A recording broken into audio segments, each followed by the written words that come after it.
In today's video, I'm going to teach you how to create a form in Docusign. If you've ever needed to create, share, and sign documents digitally, then this application will be your best friend. Let's walk through the process, step by step, to ensure you get it right the first time.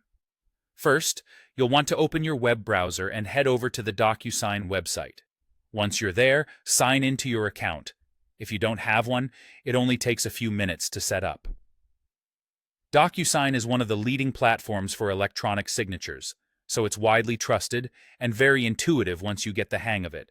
After logging in, navigate to the Agreements section. Here is where all your document and form management will take place. You can start a new agreement by clicking on the Start New button.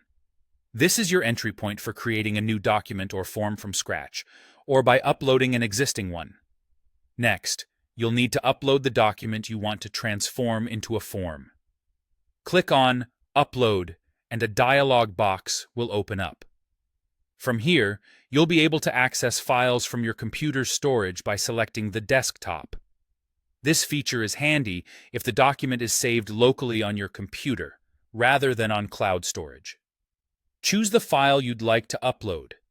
This will generally be a PDF or Word document that requires information to be filled in. When you click Upload, Docusign takes a moment to import your document. After it's uploaded, it's displayed on the screen, ready for the next steps. Now, it's time to add the people who need access to this document by setting the recipients. You can simply enter their email addresses. When ready, move to the next step by hitting Next, where you'll actually get to customize the form fields. In the Editing tab, you'll see a menu on the left labeled Form Fields. These are essential to converting your document into an interactive form that people can fill out. By dragging and dropping these fields onto your document, you dictate where users will provide necessary information like names, dates, or signatures. As you place each field, you can adjust its size and properties to ensure it aligns correctly with the document's layout.